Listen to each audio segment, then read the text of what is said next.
Who doesn't love a scary story?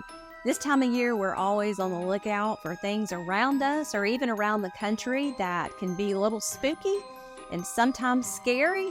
So, we have really got a great story for you today and a fantastic guest. Thanks for watching Life Along Highway 280 in Chelsea. Our special guest today is Kim Johnston. She has a phenomenal story about something that happened to her personally and how she took it further, developed 3 books about it, and I can't wait for her to share her story with you. So thank you so much for being here, Kim. Thank you for having me. So tell us a little bit about how your story has evolved and what it is. I want everybody to hear it from you. Right. So I've always loved a good ghost story my whole life, but I never really experienced anything that I would consider um, very strange or possibly paranormal until I bought my first house with my husband back in 2008. We moved to Chelsea. Um, and it was in that home, which, by the way, was new construction, had never been lived in. It was in that home when we started experiencing some strange things. So, and we were there for 5 years and it slowly, kind of built over the years. And I didn't really recognize it as a possible haunting until, um, a little bit later, a couple of years into living in that home. Sometimes a haunting is just a lot of different strange things happening in a short period of time, and it kind of adds up to, well, that that has to be something, paranormal. So when you first started noticing something, what was it? What was the something? Mainly my son, who was about 7 years old at the time. I think that was probably the first thing I noticed is he was very afraid to sleep in his own room. And having just moved there and, a lot of change in our lives happening at that time, I wasn't really surprised by that. Not initially, but, when he started talking about hearing things and seeing things, I initially thought, well, maybe he's just getting a headache, or maybe, you know, there's a medical issue going on. I didn't think ghosts or paranormal right away. It wasn't until we were in the doctor's office with him one day, because he just couldn't sleep. This had been going on since we moved in. I was finding him awake on our couch at like 3 and 4 o'clock in the morning. I was pregnant at the time, so I would get up sometimes in the middle of the night to get a snack or something to drink. And I would just find him wide awake, sitting on the couch, waiting for the sun to come up. And, one night what prompted me to take him to the doctor finally was was in a fetal position crying, saying, "I can't take it anymore. Please make all these noises stop." And, I was like, okay, still, this might be a medical issue, but he waited till we got to the doctor's office. She gave him a short psychiatric evaluation, asked him several questions, and she was like, he checks out. I don't think this is psychological. And she was like, "Why don't you tell me what's going on, buddy?"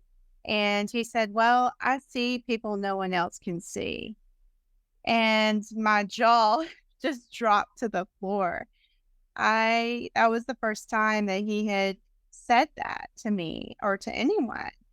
And I was like, "Oh my gosh, this makes sense now. Like, duh.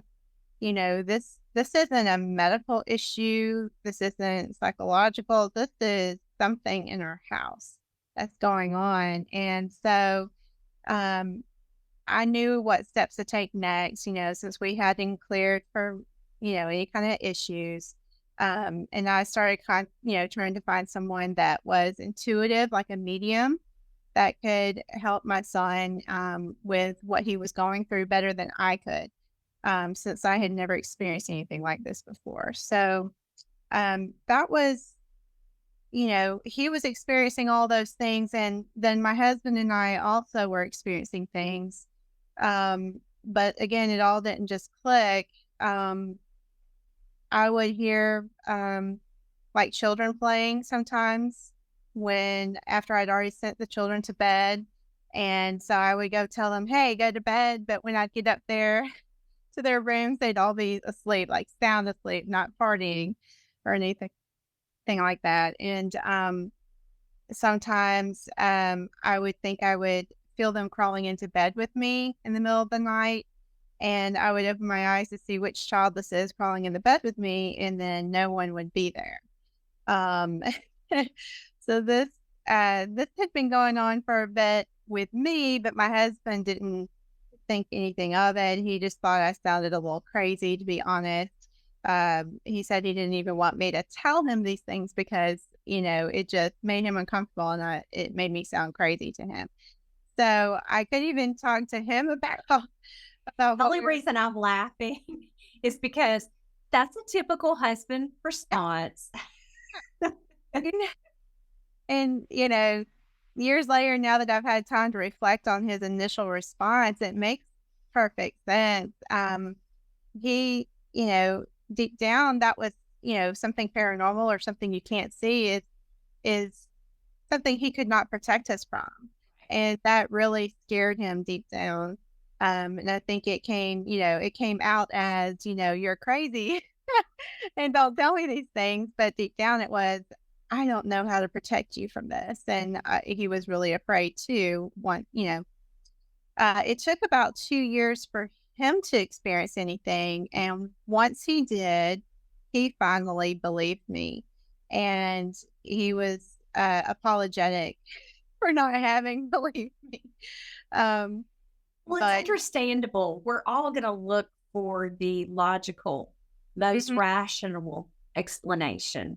Yes. And I still do after 10 years of, experiencing paranormal things, helping other families with their paranormal issues. I still default to what's the most logical, rational explanation for this. And, but sometimes there is none. And so that's where some of these stories come from in my books. So what did you do next? You said you were looking for someone who maybe was intuitive, a medium. Did you find someone? I did. And she did a, over the phone consultation with me and my son. And she spoke with him and helped him dial it back so that he wasn't so in tune with the other side. She described it to me as like an old radio, and he was dialed into a certain radio station very clearly that was upsetting him. So she helped him kind of dial it back so he was in between, or back to where he wasn't hearing and feeling all of the things that he was previously. Another thing that helped, and this took a little bit longer to get out of him because he really did not like to talk about it, but he was seeing something in the mirror that was on top of his dress at night that frightened him. So, and really that was such a key thing to understand, because once I knew it was the mirror, I immediately took it down that weekend, sent him away to his grandma's. And when he came back, no mirror in his room. I covered it, left it in the basement, and he slept like a baby from then on out. I mean, nothing helped him sleep as well as taking that mirror away. So I don't understand it completely, and but I'm just happy that it worked, and he was able to get some sense of normalcy back in his life. Were you ever fearful? I know he was, just because, I mean, a child seeing things and people that aren't there, That's going to be scary no matter what. But did you have a sense of fear?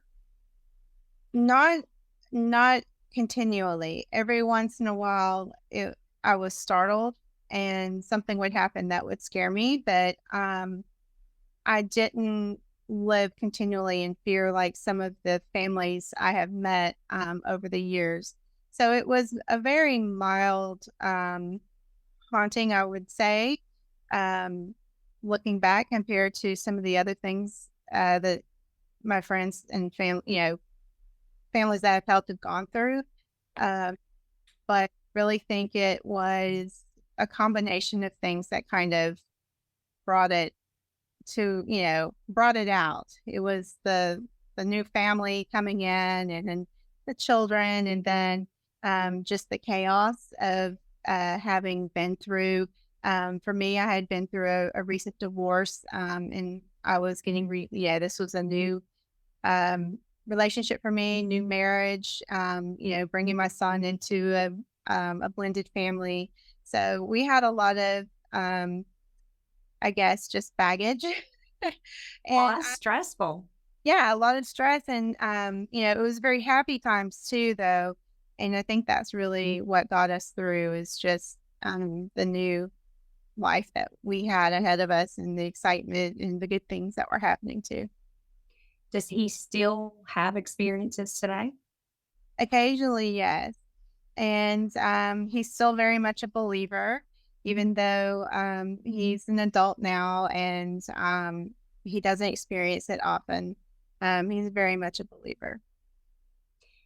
There is nothing more helpless because I have been in the situation when your child sees things and hears their name being called, and you don't know how to help. Yeah, So I completely understand. right. I think that's probably the scariest part of it. I'm more afraid of, not being able to help my children or helping, getting them through a certain situation than I am of any kind of spirit that was in that home.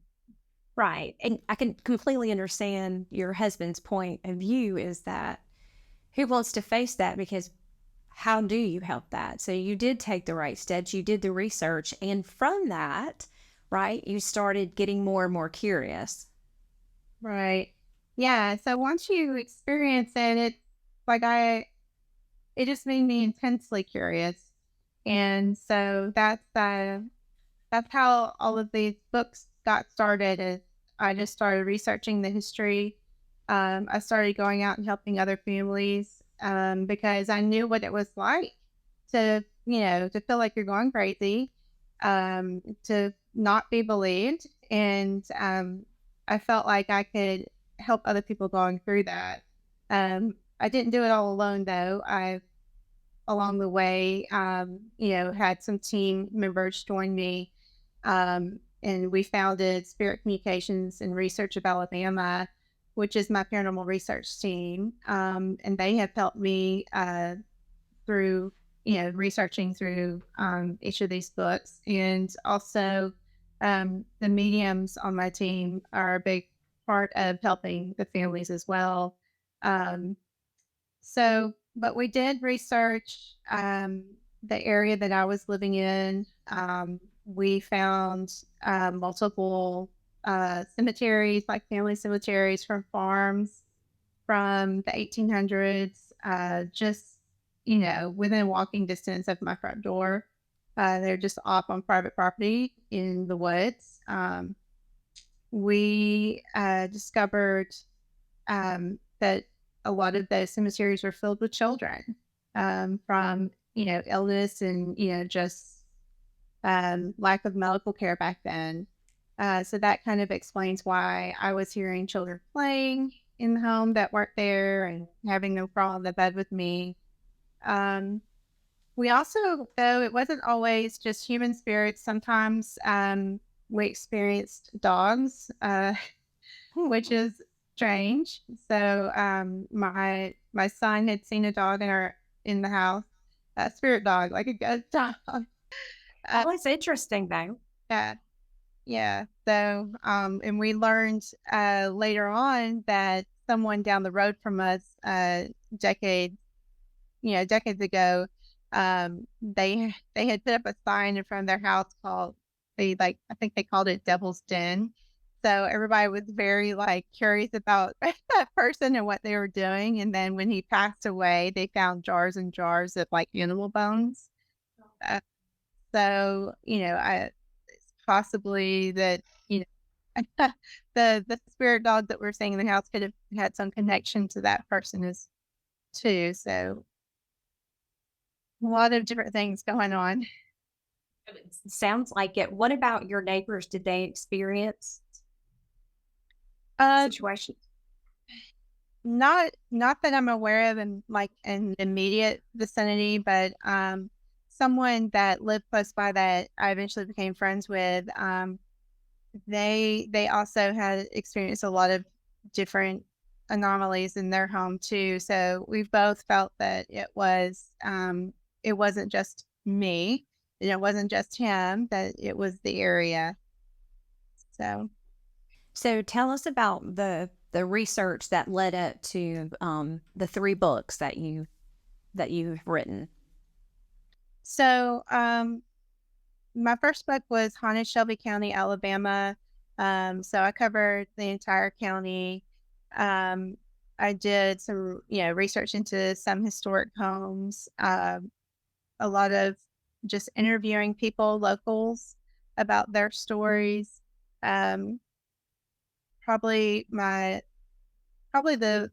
one story that left the lasting impression on me was my friend Tracy Jones.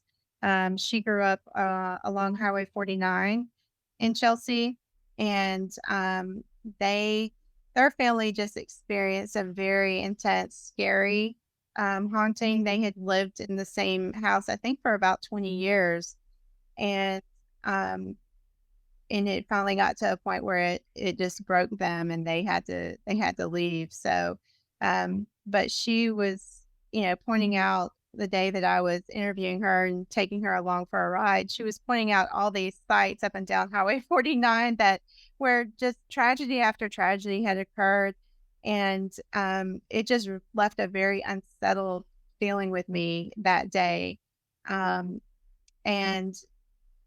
that night, she was visibly shaken to go back to the old home place and show me and talk about it that day. And then that night, her little dog fell ill and died. So Oh my gosh. I know, and that was something that had happened to them off and on over the years they lived in the house, just unexplained illness in their pets, and they would pass away. So it was just very traumatic for her to experience that, and I felt horrible, of course, but um, also just very like anytime I would have to go near that that area, I would always try to find a way around it. I didn't want to even drive down that area after I learned of everything that had happened there. Well, So I'm gonna avoid it too now. yeah, yeah. I mean, it's funny when you learn some of the dark secrets, and it will change how you perceive things and change, the routes you take. So, but I'm hoping that some of your research though has been helping families. Um, yeah, so yes, definitely the going out and when we get calls from families that need help, um we will do the best we can to figure out historically why they may be experiencing what they're experiencing. But we also will bring our equipment and make recordings and see what we can find that may help explain a little more about what they're going through and who the spirits are, if there are any. Um, and the main thing there is I have found over the years is just having someone believe them, and the validation through the evidence later on that yeah, something a little strange was happening and it wasn't just you. That was usually is very healing and very powerful for these families who, are going through a very difficult moment in time. Um, Probably probably the most intense research that we did on a property would have to be the home in Rockford or near Rockford, Alabama, where the book Paint Blue haunting is about. And we didn't know it at the time that we were investigating the home, but later on, just through luck, we found out that a serial killer had lived in that neighborhood and next door to the home where this family had been just tortured for 6 months by this entity that they couldn't see, but was making their lives miserable. Um, we later found out that he was also buried in a cemetery almost across the street from the home, along with, I think, 4 or 5 of his victims that he had killed, most of them family members, for insurance money. Wow. Yeah, he was known as the voodoo preacher. He was supposedly a Baptist minister by day, and but he was practicing dark arts. Fine. So that was probably the one that had the most information that I could find and the most clear connection to something evil and someone evil that had been terrorizing that little town in the 1970s. Gosh, that is terrifying. And you've got some additional information about some of these stories on your website, right? I do. There is some information there, and of course, the whole story is in the 2 parts of the Hate Blue book. The first part is about the investigation, the evidence, and everything the family went through, and then the second book is all about the research that we did and the connections that we made. You'll have to definitely reach out and get a copy. Where can, I know that people can buy copies on your website, right? Yes, Amazon as well. All of the books are on Amazon. Some of them you can find locally at Books A Million and places, local bookstores like that. So when someone reaches out to you today, do you do this like after hours on weekends? We do. We do it on weekends, and I do have a 9 to 5 job during the week, so in a family. So we usually schedule these cases on the weekends. I also do fundraisers. We'll do, group public ghost hunts for organizations that would like to raise money, such as the Homewood Library. We've done historical sites and donated the money for preservation in the past too. So we just really enjoy getting out there and helping people, even if it's just raising money for them, Or just helping identifying, what may be happening, I'm sure. Mm-hmm. So about how many cases do you work on per year? Lately, it's just a few per year, and that's mainly because we have learned how to handle them more remotely, especially with, the pandemic. We couldn't meet in person. So a lot of what we do and we offer can be done just over the phone now. If they do need a full-on, in-person investigation, we will take care of that and do that for them. But most of the time, people really just want a quick resolution, and they're kind of desperate and ready for it to be over with. And that's where my mediums come into play, and they do a wonderful job helping people through technology nowadays. So what you're saying is you have a pretty good success rate of helping eliminate these situations in people's homes or in the public places? Yes, we do. The ones that seem to be, spirit, like human spirit hauntings, and not, something like Bigfoot. we can definitely we do have a very good success rate dealing with the human spirits, and even some spirits that may not be human as well. uh, but I want to say there was maybe only one case where we couldn't help someone, and they had been playing with a Ouija board and brought this into their house and brought it onto themselves. So we tried our best, but we could not sever that tie with the Ouija board. And so that's one thing that I will never allow my children to have. Just out of an abundance of caution. So I do. Well, now that's a good tip because it's labeled as a toy. Right.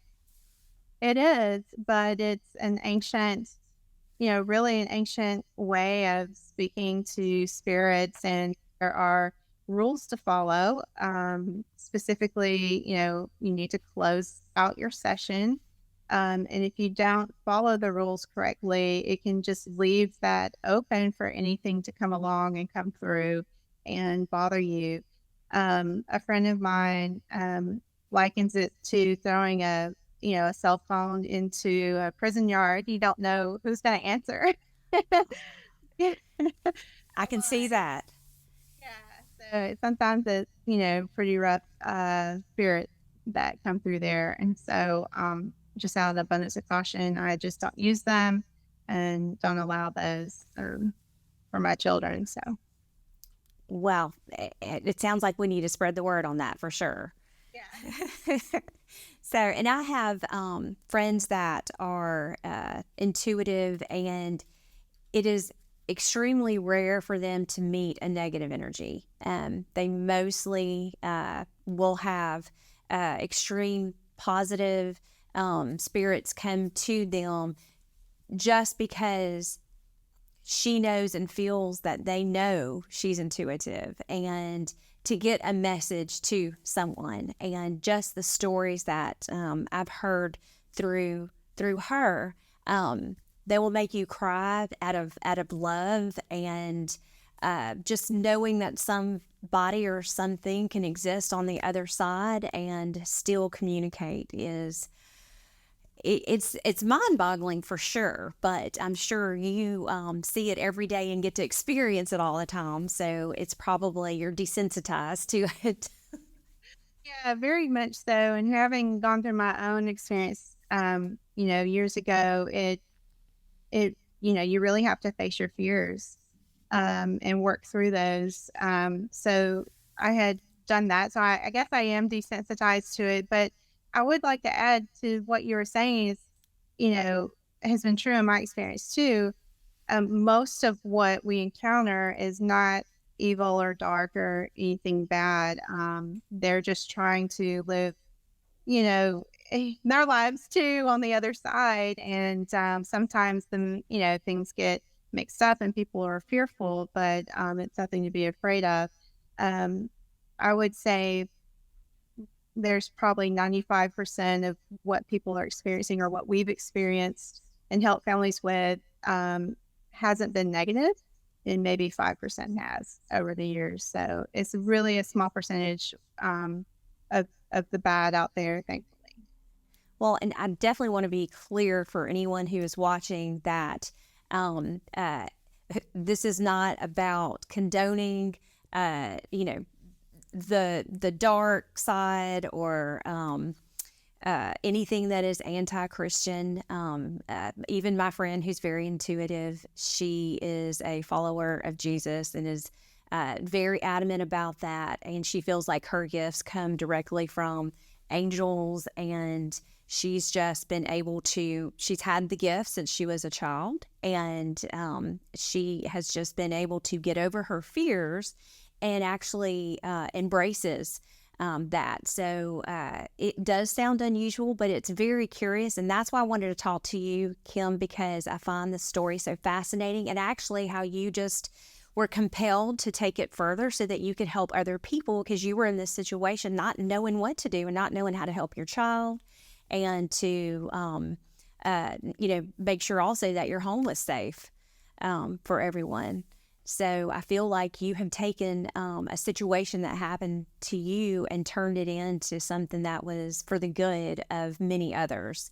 So definitely appreciate your work. Oh, thank you very much. Yeah. I've always wanted to help in some way, and I'm glad I was led in this direction all those years ago. I wouldn't change a thing.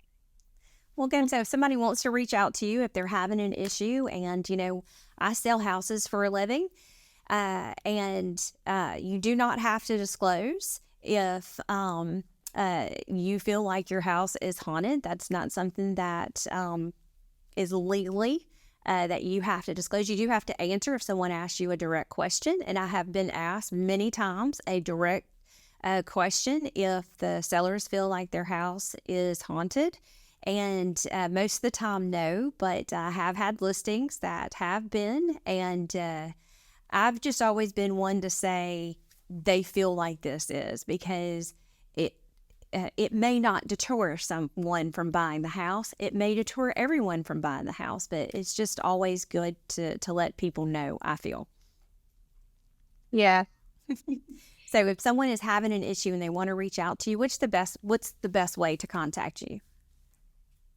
You can go to my website. It's scareofal.com. So SCAREOFAL.com. Send me a message through the website. Of course, you can reach me through Facebook too. We have a Facebook page, Spirit Communications and Research. And I have email, kim@scareofal.com. So any of those ways you can get in touch with me. Fantastic. Thank you so much for being here today and sharing your story with you. You've been through a lot, and you're definitely using it to help others. So again, thank you for that. Thank you for your time today. And I want to thank you for watching Life Along 280 and Chelsea Living. Have a wonderful day.